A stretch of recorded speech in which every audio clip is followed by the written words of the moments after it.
This is the JWN Podcast. I'm Joseph Meanstead. I'm your host.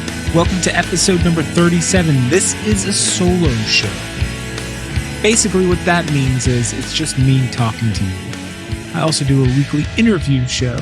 And if you missed this week's interview, you really missed out because Emily Heller was awesome. I really just didn't know a lot about her, and I was excited. I think you can hear it in my voice when I'm talking to her. I was excited about getting to know her.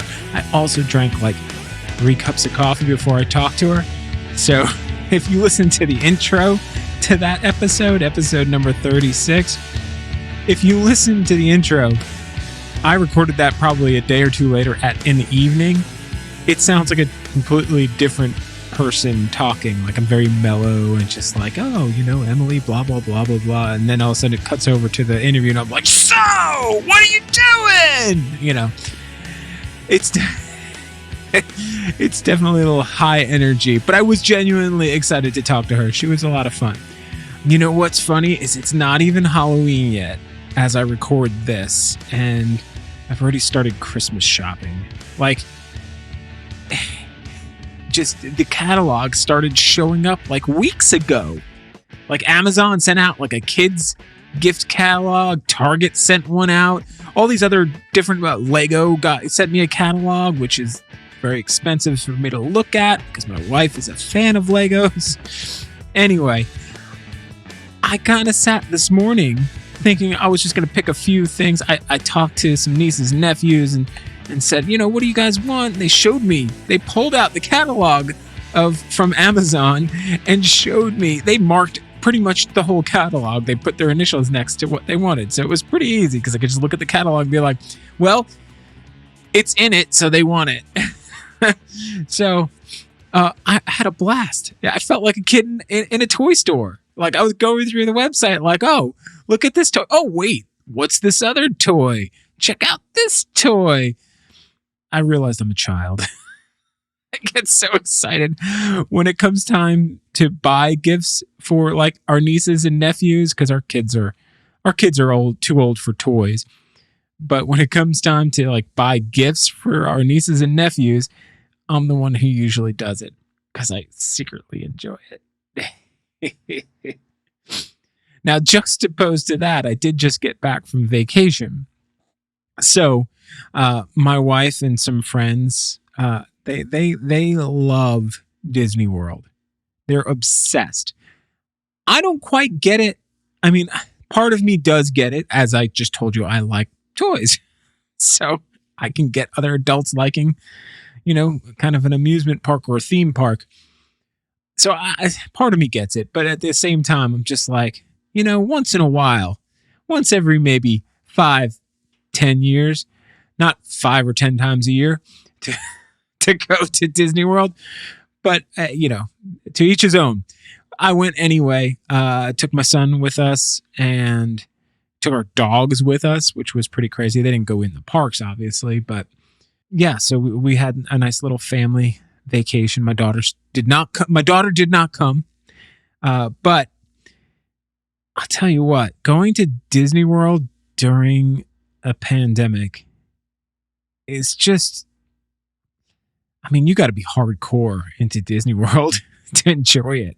They took all the fun out of it, you know, all of the little things, all of the little extra that make it like a quote unquote magical experience, you know, the tiny little things that they do that put it above, say, going to Six Flags or something like that, or Carowinds, or name your, you know, your roller coaster theme park. And Disney World sets itself apart because they create this experience. They create this full, like the idea, I believe, was to create this world that you feel like you're stepping into like one of the Disney movies. So you feel like an all-encompassing thing. The characters are alive. They come and talk to you. They greet you. They interact with you. They're dancing down the streets, this, that, and the other thing. You go on lines. They're interacting on the lines. It's a whole thing. This is like, in a pandemic, they basically turned it into, you know, any roller coaster theme park. No magic. The whole time you're just, it's a stripped down, it's nothing but a list of compromises. And, somebody might say, oh, well, you should just be happy that they're even able to open and try to do it safely. But at the same time, they're charging the same price. They're charging the same price as if you were getting everything. So if you were buying, say, a BMW, but, because times are tough and we're in the middle of a health crisis, the BMW is not going to come with tires, seats, lights, no radio. It's just going to be the very bare minimum. Like, oh yeah, you've got a BMW, but it's kind of just a lump of nothing. That's how I kind of felt in Disney World. Was that it was like, a shell. It just wasn't right. So I didn't say anything during the trip. I was just kind of going along and enjoying myself and trying to make the best of it, But on the way back, my wife was calling one of her sister-in-law, who was planning, to take her kids for the first time to Disney World, and my wife was just like, "Don't do it, don't do it. You're going to ruin Disney World for them. They're going to not be impressed, and it's going to be awful. And yeah, they're not going to. It's not going to have the magical effect." So if my wife is telling someone don't go to Disney World, that's a lot. That says a huge amount about what's going on there. And again, should you be happy or grateful that you have a chance to do anything in these times? Yeah, I guess. But maybe, make the ticket price reflect what you've cut out. And I know it's not your fault for cutting it out. Like, I get that. Just make it. Don't charge people for something and not deliver. You know what I'm saying? Don't charge full price and give half the product. That's just common sense. If you're going to open up and you have to make these restrictions, you have to meet these restrictions in order to do it safely, that is understandable. There are other things you can do to maybe make up for it. There are things you could do. You could alleviate some of the lines. They got rid of the fast pass situation there. So everybody was waiting on ridiculously long lines. And there's less people in the park. They're letting less people in the park. But the lines are longer than if you went during a peak time. Went during normal times. Like at a peak time. You're waiting hours to go on a ride. It's just, I don't know. Anyway. Yes, the happiest place on earth. Well, Halloween is upon us. I was all excited too. I was going to dress up for going to Disney World. I bought this outfit. You could see it on the cover art of this episode. I was going to dress up like it was a 2-for-1 concept here. I could go as Phoebe Bridgers or Donnie Darko. Pick it. Pick your favorite pop, reference. And if you're older like me, you'd probably pick Donnie Darko. Or if you're cool like me, you'd be like, no, Phoebe Bridgers is the shit. So anyway, yeah, it was like 90-something degrees every day in Disney World. It was so humid and hot the whole time. Like putting on that outfit, there was no way it was going to happen. So I took a picture of myself wearing it for you. Oh, so nice. So I tried to find some stuff to talk about that was kind of on brand for Halloween, since this is the last week of the month and Halloween is coming this weekend. Just, I don't know. Anything I've already covered is there, but I did find a couple of things to talk about. AC/DC, you know who AC/DC is, right? Please. If I have to explain AC/DC, then I've lost. Just stop now. AC/DC singer Brian Johnson has recalled the time when he and the late great rhythm guitar player Malcolm Young went hunting for the Loch Ness Monster. Sightings of the giant creature in the deepest body of water in Scotland have been reported since the 6th century. It's been the subject of fraudulent attempts to prove its existence over the past 100 years or so, while scientific expeditions have failed to discover hard evidence that the monster is really there. In a new interview with NME, Johnson remembered how he and Young decided to use a box of fireworks to answer the question once and for all.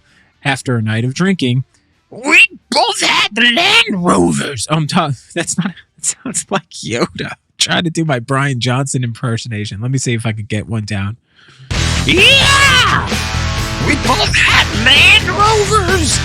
It still sounds like Yoda. I'm just going to go straight here. We both had these Land Rovers, and we'd taken them for a trip around Scotland, the singer said. Malcolm loved his fireworks, and he had taken a big box with him. One night, we were 4 sheets to the wind and staying at this hotel right on the side of the loch. Malcolm just said, come on, let's go and find the Loch Ness Monster. I've got fireworks and it might attract it. Because when you want to attract a monster, explosions bring monsters out of the woodwork. That definitely is going to work. I like this man's logic. Johnson continued, there we were, going straight into the water in our shoes, up to our knees, and it was freezing. Malcolm had a drink in one hand, a box of fireworks in the other, and was trying to set fire to the loch. We were just howling. By the time we got back to our wives, we had straw in our hair and were covered in mud. What a night. Yes, what a night.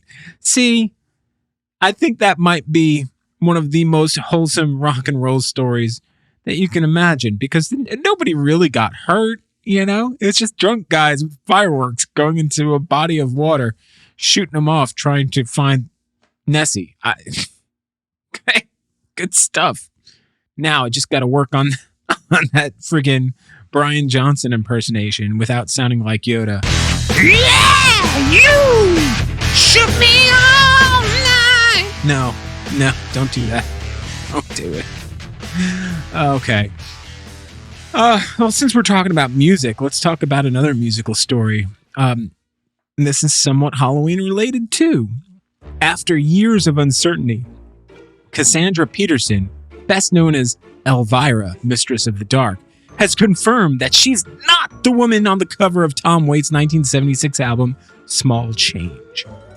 The artwork for the record, which contains a song called Pasties and a G-String, showed Waits in the showgirl's dressing room with a woman wearing only pasties and panties in the background.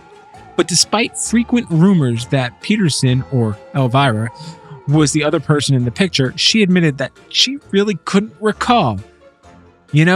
I swear to God, I don't know, she told Den of Geek in 2014. I'm hoping it is. I'm hoping. But I don't remember doing it. Isn't that weird? Don't you think you'd remember doing an album cover with Tom Waits? But she added, I did a million things and one... I'm sorry. But she added, I did 1,000,001 music videos back then with all kinds of artists. I was a model and would get hired for that stuff all the time. 2 years later, she told the AV Club that, for who knows what all reasons, she couldn't remember much of the 70s. But anyway, it could be me. There's a possibility, she said. It's more like a mystery. I sign it for people now. A lot of people bring it to me at conventions. At first I was going, I can't sign that. That's not me. And now I just say, whatever. I like that. All right. Elsewhere, she explained that she'd broken her credit-taking approach at least once. It's how I met Jack White from the White Stripes. He brought the album for me to sign, and I said, I'm going to tell you something really depressing. I don't think that's me. It could be, though. In response to the obvious question, why not ask Waits himself, Peterson/Elvira replied, nope. I mean, who knows if he'd remember it either. Well, her management has said that it's 100% not Cassandra. on the album cover. I always suspected it wasn't me, she told reporters. I'm sorry to say, but my boobs are better, but I thought maybe it's the pose. But I wasn't sure it was me. I was sure it wasn't me, sorry. My boobs are very close to me. I see them every day. And anyway, I thought I'd remember.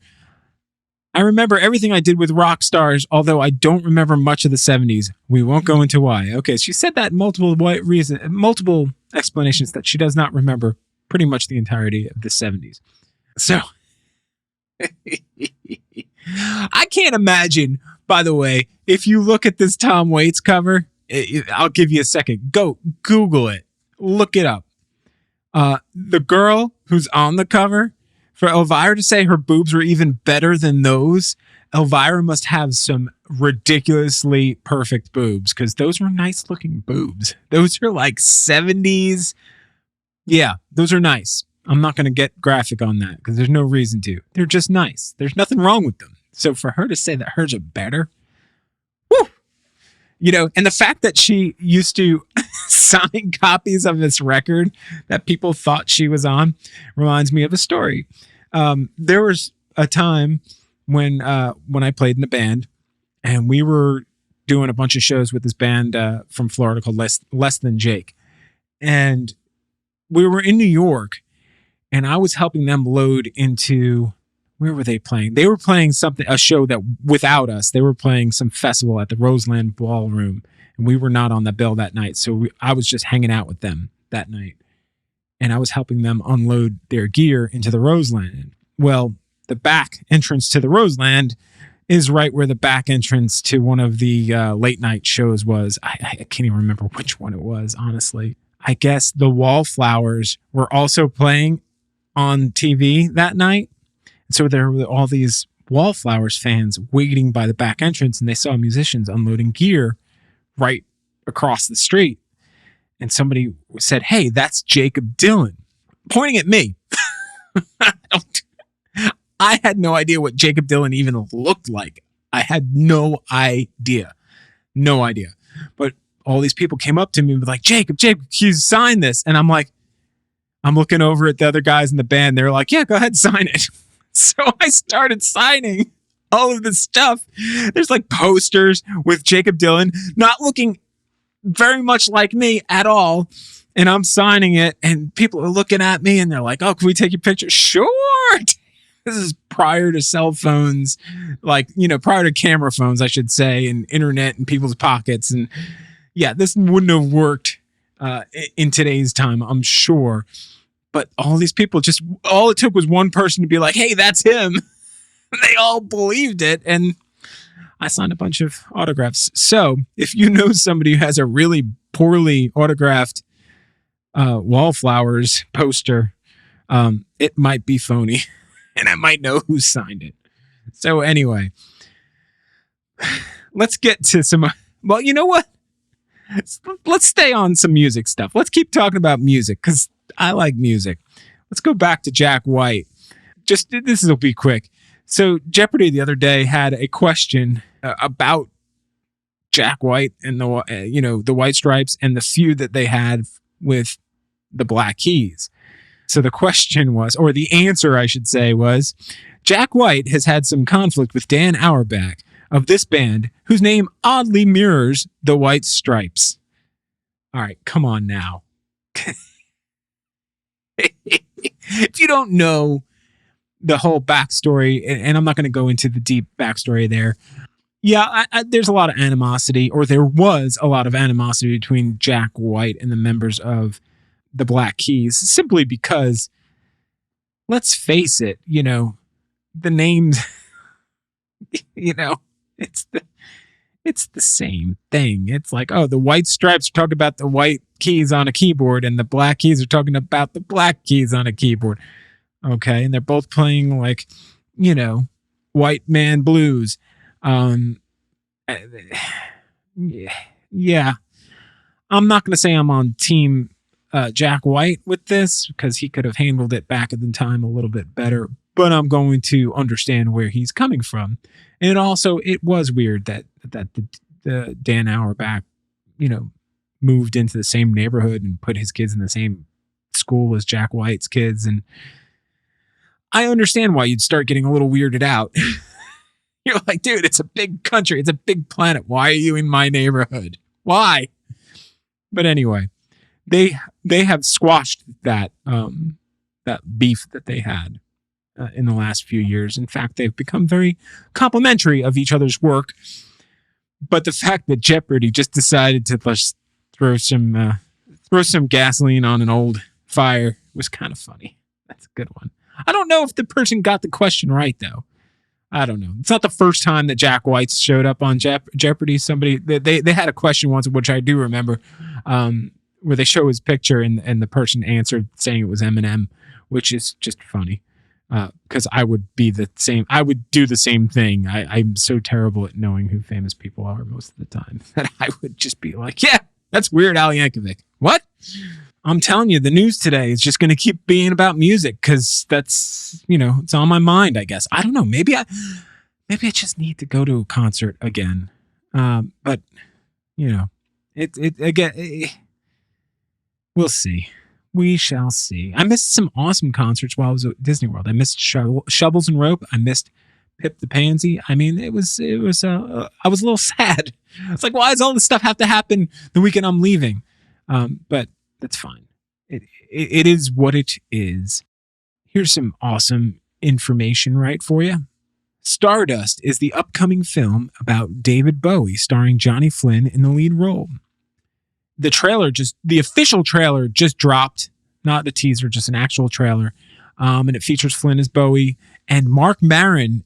It's got one of the lead roles in this, which is crazy. That's awesome for Marc Maron.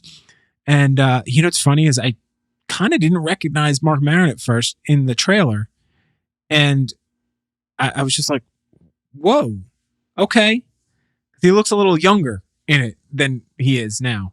So I guess that's a compliment to Marc Maron and maybe the makeup artist. Who knows? There's also Jenna Malone as Angie Bowie, and the movie focuses on the U.S. publicity tour in 1971, which led to Bowie inventing the Ziggy Stardust character. The film is set to come to theaters and video on demand on November 25th. I hope it's good, man. I hope it's good. It's so weird when these movies come out and they come to video on demand. It does, I have to admit, it does take away some of the fanfare. It makes it a little less special. Like when you watch a movie and it debuts on like the small screen, for lack of a better term, since a lot of people have giant screens. But I don't know. It just loses something. Maybe I'm just old. I don't dislike getting movies, like first run movies, coming to my house, and I'm one of those people that will pay $20 for a movie rental, because guess what? That's cheaper than if I took my wife and I to go to the movie theater. First of all, I got to convince her to go see a movie that she might not want to see, and then then you got to go there. You got to the whole thing. There's time. $20 is a bargain, man. $20 is a bargain, and you can pause the movie when you got to go to the bathroom. Freaking fantastic. It's fantastic. So, but I will agree with, I don't know who else has this opinion. I'm going to agree with them, though, that it does feel less special. So when you think of like the recent big kind of glammy kind of rock star biopics like Rocket Man or the Queen one, those were huge kind of movies. They worked really well in a big theater with a loud sound system, and it felt like it was really the perfect venue to see those kind of movies. So seeing this, in my opinion, Bowie is like godly, So to see him on the small screen getting debuted makes me think it might not be as good of a movie, which is so unfair because it might be amazing. It might be awesome. I have no idea. But it does take away some of the excitement that you are seeing it at home, even though it's all the reasons I said before, more convenient. Speaking of David Bowie, and Queen, Karen O of the Yeah Yeah Yeahs has teamed up with Willie Nelson for a new cover of David Bowie and Queen's hit song Under Pressure. In a statement, Karen O said she asked Nelson through a mutual friend if he'd ever be willing to do a duet. She was shocked when he agreed. At this point, my mind was melting, but I had to focus and pull a song out of the ether that was worthy of a living legend and spoke to people in troubled times. Not an easy assignment, she wrote. Then, like a bolt out of the blue, Under Pressure came to my mind. I've heard this song countless times without processing the gravity of what Bowie and Freddie were singing about. Maybe because their performance is so exhilarating that you get swept away in the high of the duet. Our cover was meant to be more intimate, but just as saturated with the power of love, she continued. I can't listen to the song without tearing up every time Willie comes in. One of the purest voices, which of course reflects a pure heart. And I get to sing alongside it. I never knew it was actually going to happen, but you must dare to dream. I hope the song brings as much light to the listener as it has to me during these dark times. Oh, Karen O is so sweet. I did listen to it. I'd play it for you now, but, if I play it for you, my podcast is going to go away, probably. I like having smaller artists on my podcast so I can play their music without getting my whole podcast taken away from me by the evil people at the RIAA. Speaking of the evil people at the RIAA, guess what they're doing? You thought they went away. No. They're coming for YouTube downloaders. Oddly enough, the RIAA, the Recording Industry Association of America, has started to issue takedown notices to software developers, specifically one called YouTube DL, that facilitate the ability to just basically download a YouTube video straight from Google's servers. It's just software that finds the feed and just pulls it down, and you don't have to play it through the YouTube interface. You could just save it. That is just weird that they're able to even do that. And the weirdest thing is I can do a screen recorder on my phone and just record a YouTube video that way. There's so many ways you could pull content. Why are they going after? And by the way, YouTube shows much more stuff than music videos. So what are they even talking about?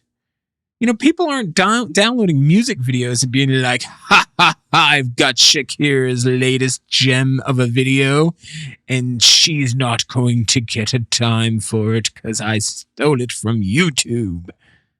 Come on. You know what? RIAA. Sound like an old man trying to say RIAA. RIAA. You know what you could do? Maybe you could go to bat for the people that, are using you to collect money for them, the artists. And instead of going after random stuff like software that downloads YouTube videos, maybe you should try to work out a better deal for artists so they can get more money and make a living wage off of all the streams that happen in these days, because all of that money that's generated from, say, some major tech companies, I'm not going to say the names, but you probably can figure out all of the major ones. They're giving pennies on the dollar of what they make to the artists. They're selling a product and they're barely paying for the product that they're selling. Why don't you work on that? Why don't you figure that out? Because now musicians can't make money. They can't play live.